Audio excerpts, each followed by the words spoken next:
අයිබෝවන් සුබ දවසක් කියලා පිළිගන්නවා අදත් අපේ UKP වටපිට YouTube channel එකට ඔයාලා සියලුම දෙනාව.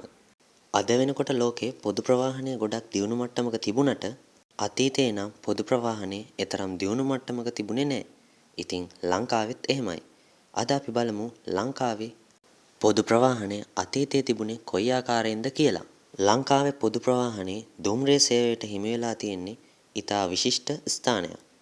වර්ෂය 1864 ජනවාරි මාසයේ ඉංග්‍රීසි අධිරාජ්‍යවාදීන් විසින් ශ්‍රී ලංකාවට මුල්ම දුම්රිය එන්ජිම ගෙන්වනු ලැබුවා.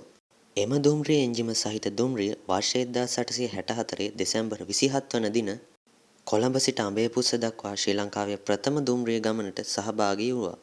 ඉංග්‍රීසි ජාතිකයන් විසින් භාණ්ඩ ප්‍රවාහනයට දුම්රිය සේවය ආරම්භ කළද වර්ෂය 1920 පමණ වන විට ලාංකේය ජනයාගේ ප්‍රධාන ප්‍රවාහන මාධ්‍ය ලෙස දුම්රිය සේවය පත් වුණා.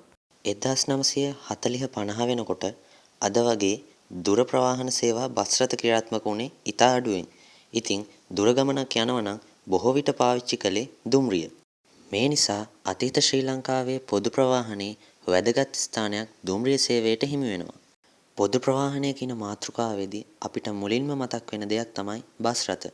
ඉතින් අද වගේම එදාත් පොදු ප්‍රවාහනය සඳහා බස් රථ යොදවලා තිබුණා. හැබැයි අද තරම් ක්‍රමවත්ව ඒක ඒ කාලේ සිද්ධ වුණු බවක් නම් දකින්න නැහැ. මෙම බස් රථ අයිතිකාරයින් ගැටුම් ඇති කරගත්තේ මගේ ජනතාවට සෙතක් සැලසීමට නොව ඔවුන්ගේ අරමුණු ඉටු කර ගැනීමටයි. එම නිසා ජනතාවට නිසි ක්‍රමවත් පොදු ප්‍රවාහන සේවයක් 1950 දශකයේ වන විටත් සැදී තිබුණේ නැහැ. SWRD බණ්ඩාරනායක මහතා 1956 දී බලයට පත්වීමෙන් අනතුරුව ශ්‍රී ලංකා ගමනාගමන මණ්ඩලය පිහිටවනු ලැබුවා.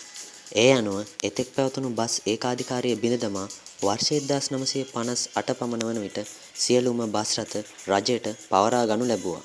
බස් බොඩි නිර්මාණය කිරීම, බස් රථ වර්ණ ගැන්වීම සහ බස් රථ අලුත් වැඩියා කිරීම ලාංකේය ඉංජිනේරුවන් සහ ශ්‍රමිකයන් ශ්‍රී ලංකාවේදීම සිදු කරනු ලැබුවා.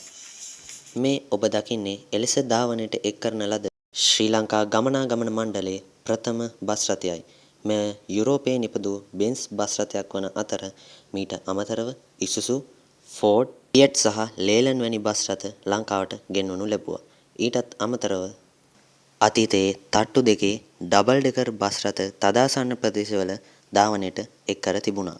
නමුත් මේ වන විට මෙම බස් රථ අපට දැක බලා ගැනීමට හැකියාවක් නැහැ. මීළඟට කතා කරන්න යන්නේ මේ වෙනකොට සදහටම නැති වෙලා ගිය හැබැයි ලංකාවේ අතීතයේ තිබුණු ප්‍රවාහන මාධ්‍යයක් ගැන. ඒ තමයි ට්‍රෑම් රථ සේවාව.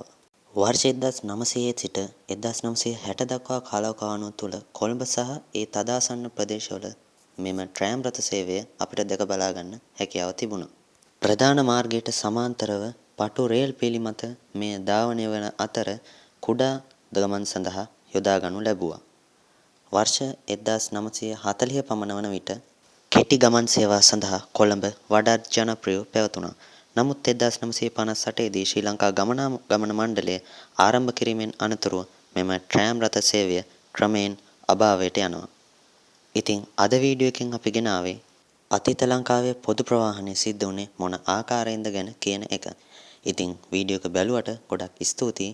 ඔයා channel එකට අලුත් කෙනෙක් නම් subscribe කරලා bell icon click කරන්න. වීඩියෝ එකට like කරන්න. ඔයාට හිතෙන දේ කමෙන්ට් කරගෙන යන්න. එහෙනම් ආයෙත් මේ වගේ වීඩියෝ එකකින් හම්බ වෙනකන් පරිස්සමින් ඉන්න සියලු දෙනාට තෙරුවන් සරණයි. සුබ දවසක්.